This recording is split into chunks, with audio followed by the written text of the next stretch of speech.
राहुल गाजियाबाद के रहने वाले हैं और अपनी पढ़ाई पूरी करने के बाद उन्होंने अपनी हमउम्र दोस्त से शादी कर ली। कुछ समय बाद मेरी पत्नी ने चाहा एक जॉब ज्वाइन करूं।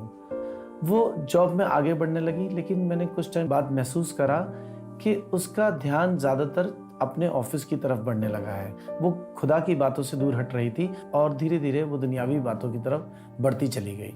और छोटी छोटी बातों को लेके मेरे पारिवारिक झगड़े होने लगे। मेरे सास ससुर से मेरे झगड़े बढ़ने लगे और इन्हीं लड़ाई झगड़ों को लेके और अपनी घर की जिम्मेदारियों को भूल कर मैं अपना ज़्यादातर समय अपने ऑफिस में बिताने लगी। मैं चर्च अकेले जाया करता था और लोगों को देखता था, वहाँ लोग अपने परिवार के साथ आते थे। लोग मुझसे पूछते थे कि तुम्हारी पत्नी कहाँ है, और मैं इस बात को लेकर बहुत शर्मिंदगी महसूस करता था, लेकिन मैं उन्हें कभी कुछ जवाब नहीं देता था। इसके बाद राहुल अपने स्वभाव के अनुसार अपना अधिकतर समय निकालकर परमेश्वर से दुआ करते रहते। धीरे धीरे समय गुजरता गया, लेकिन उनकी पत्नी का झुकाव परमेश्वर की ओर नहीं हुआ और इसी दौरान उन दोनों को एक बेटा हुआ। बेटा पैदा होने की खुशी हमें बहुत थी, लेकिन मेरी पत्नी के स्वभाव में कुछ और बदलाव आने लगे। अब वो धीरे धीरे मुझसे मनमुटाव रखने लगी और लड़ाई झगड़े करने लगी, जिसके कारण मैं बहुत दुखी रहने लगा। लेकिन मैं कभी किसी से कुछ कहता नहीं था। मैं सिर्फ खुदा से दुआ मांगता था कि खुदा बाप जैसे चर्च में और भी लोगों के परिवारों को इस्तेमाल कर रहा है, हमारे परिवार को भी इस्तेमाल करे।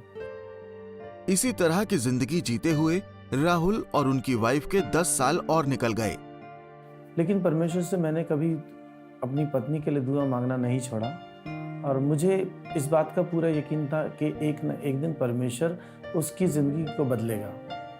और परमेश्वर का वचन पहला पतरस उसके 3 और 4 अध्याय मेरे को बहुत उत्साहित करते थे और मुझे उम्मीद थी एक न एक दिन खुदा बाप मेरी पत्नी की ज़िंदगी को बदल देगा और हम फिर दोबारा परमेश्वर की हम्दो सताइश और परस्तिश करने पाएंगे। और कई सालों बाद परमेश्वर ने मेरी दुआओं का जवाब दिया। मेरी पत्नी ने ये इच्छा जाहिर करी कि मैं चर्च जाना चाहती हूँ और मैं उसकी इस बात को सुन के बहुत खुश हुआ, बहुत आनंदित हुआ। तब मुझे एहसास हुआ कि इन्हीं झगड़ों के कारण कहीं राहुल और मैं अलग ना हो जाएं, क्योंकि मैं राहुल को छोड़ना भी नहीं चाहती थी, क्योंकि मैं राहुल से बहुत प्यार करती थी। मैंने कभी बाइबल को हाथ भी नहीं लगाया था, मैंने कभी बाइबल नहीं पढ़ी थी, लेकिन उस दिन मैं बहुत दुखी थी। मेरी बाइबल पे नज़र पड़ी और मैंने उसे खोला और मुझे एक वचन मिला जिसमें लिखा था, चिट्ठी डाली तो जाती है वरन निकाली यहोवा की ओर से ही जाती है। मुझे ऐसा लगा कि परमेश्वर मुझसे कुछ बात कर रहा है या मुझसे कुछ कहना चाहता है। और हम अगले ही दिन चर्च पहुँच गए। मेरी पत्नी ने अपना पहला कदम परमेश्वर की भवन की ओर बढ़ाया और इसके इस बर्ताव से चर्च के सभी कलीसिया के मेंबर और पासबान दोनों बहुत खुश थे। उन्होंने हमारा अच्छा वेलकम करा और हमारे लिए दुआ मांगी कि हम परमेश्वर के अनुग्रह में और बढ़ते चले जाएं। राहुल के अच्छे बर्ताव और उनकी विनम्रता के चलते उनकी वाइफ ने धीरे धीरे चर्च तो आना शुरू कर दिया, लेकिन बहुत सालों तक परमेश्वर से दूर होने के कारण वो वचन तो सुनती थी लेकिन दुआ नहीं करती थी। इसी दौरान 31 दिसंबर की नाइट को चर्च में एक प्रार्थना सभा रखी गई और हम लोग भी वहाँ थे और वहाँ पर लोग बारी बारी से दुआ कर रहे थे और पास्टर साहब ने बोला कि राहुल की पत्नी भी दुआ करेगी। और अपनी पत्नी की दुआ सुनकर मैं बहुत रोने लगा।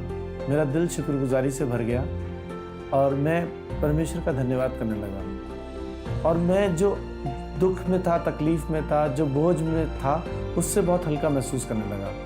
और इस नई जिंदगी के लिए, इस नई शांति के लिए मैंने प्रभु यीशु मसीह का धन्यवाद किया। और पिछले 1 साल से प्रभु यीशु मसीह को जानने के बाद मैं अपने परिवार के साथ एक अच्छा मसीह जीवन व्यतीत करने पा रही हूँ और ये सिर्फ और सिर्फ परमेश्वर के अनुग्रह से ही हुआ है। और आज मैं और मेरी पत्नी हम दोनों चर्च के साथ जुड़कर प्रभु यीशु मसीह की आराधना करते हैं और उसकी महिमा करते हैं।